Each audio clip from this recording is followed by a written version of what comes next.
चलिए जानते हैं आज की देश और दुनिया की सिलेक्टेड काम की और महत्वपूर्ण 50 बड़ी खबरों को सिर्फ 10 मिनट में। पर अभी तक आपने इस वीडियो को लाइक नहीं किया तो लाइक कर दीजिए।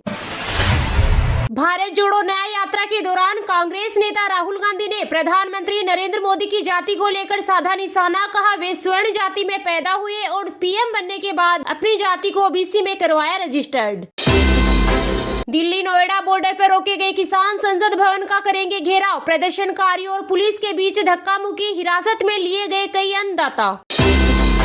लोकसभा चुनाव से पहले राजस्थान में वित्त मंत्री दिया कुमारी ने पेश किया अंतरिम बजट। जनता के लिए खोला खजाना, किसानों को प्रति क्विंटल गेहूं पर 125 रुपए बोनस।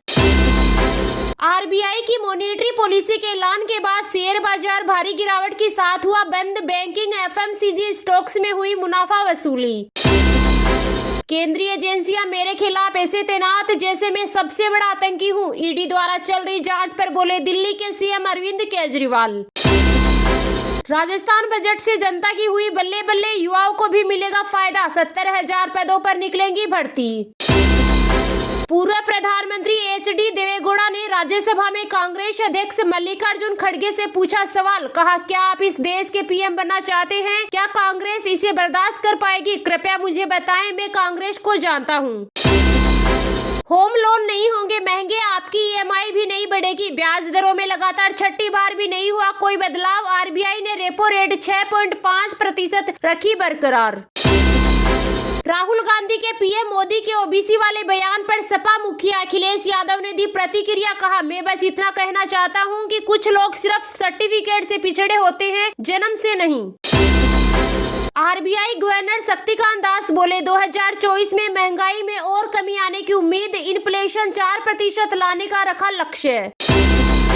प्रधानमंत्री नरेंद्र मोदी ने राज्यसभा में की पूर्व पीएम मनमोहन सिंह की तारीफ। कहा, पूर्व पीएम ने जिस तरह से देश का मार्गदर्शन किया, उनके योगदान को हमेशा याद किया जाएगा।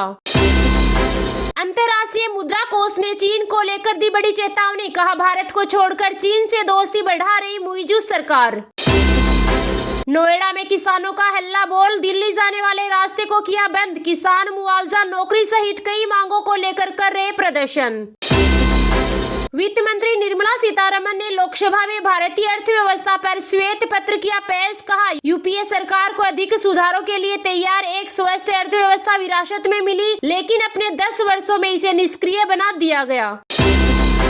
बजट के सत्र के दौरान भाजपा विधायकों ने राज्यगान की जगह गाया राष्ट्रगान। पश्चिमी बंगाल की मुख्यमंत्री ममता बनर्जी बोली, ये राज्य का अपमान है। राम मंदिर के पुजारियों की बदलेगी ड्रेस, दिखेगा उत्तर दक्षिण का संगम, नई भर्तियां भी होंगी। जयंत चौधरी के जाने के दावों के बीच केशव प्रसाद मौर्य ने सपा के संदर्भ में किया बड़ा दावा। कहा, आधी से ज्यादा पार्टी हमारे साथ आना चाहती है।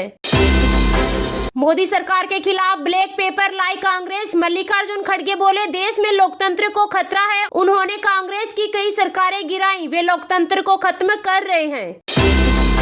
राजस्थान समेत 4 राज्यों में कड़ाके की ठंड। हरियाणा के करनाल में -4 डिग्री पहुंचा तापमान। वहीं एमपी यूपी में 3 दिन रहेगी सर्दी। इंडिया गठबंधन को एक और झटका। आपने असम की 3 लोकसभा सीटों पर उतारे उम्मीदवार।